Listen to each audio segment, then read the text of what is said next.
कि नमाज जनाजा मैदान या मेन रोड पर जब पढ़ा जाता है तो लोग या तो चप्पल पाँव में ही होते हैं, इस तरह पढ़ रहे होते हैं, या फिर उन जूतों के ऊपर पाँव रखकर नमाज जनाजा अदा करते हैं, और कुछ बराह रास्त ज़मीन पर खड़े होकर पढ़ते हैं। तो दुरुस्त तरीका क्या है, किस हद तक इजाज़त है?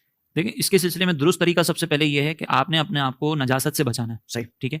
अब अगर आप रोड पर नमाज पढ़ रहे हैं तो पहली बात ये ध्यान में रखिएगा कि रोड के बारे में सिर्फ ये गुमान की नापाक होगी, इस गुमान से वो रोड नापाक नहीं हो जाती। सही। जब तक कि आपको यकीन ना हो कि जिस जगह पे मैं खड़ा हूँ वो जगह नापाक है। और यकीन चप्पल पहनकर खड़े होने में जरूरी है कि आपकी चप्पल भी फिर नापाक ना हो। अगर चप्पल नापाक है, मिसाल के तौर पर कहीं जा रहे थे, गटर वाला पानी लग गया, आपने उसको पाक ही नहीं किया, या गटर बाजों का चप्पल के तलवों के ऊपर जो नजासत लग जाती है, तो अब चप्पल पहन के नमाज पढ़ने की इजाजत नहीं होगी। इसके ऊपर हाँ, इसके ऊपर खड़े होने का हुक्म ये है कि अगर आप इसके ऊपर खड़े हो रहे हैं और तलवे पर नजासत लगी हुई है तो ऊपर खड़े होने में कोई हर्ज नहीं, क्योंकि वो नजासत आप तक नहीं पहुंच रही। खड़े होने में तो नजासत नहीं पहुंचती, लेकिन वो हमारा लिबास बन गया ना फिर। हाँ, वो हमारा लिबास बन जाएगा अगर हम पहन के खड़े होंगे। लेकिन जब हम ऊपर खड़े हैं तो वो लिबास नहीं, बीच में रुकावट है नजासत के सिलसिले में। सही। अब यहाँ पे खुलासा ये है कि बस आप ये देखें कि नजासत से बचना कैसे। अगर नजासत से बचने के लिए कोई एहतमाम आप करते हैं तीनों में से कोई भी, तो इसमें कोई कबाहत नहीं है, आप तीनों तरीके इख्तियार कर सकते हैं। बिल्कुल।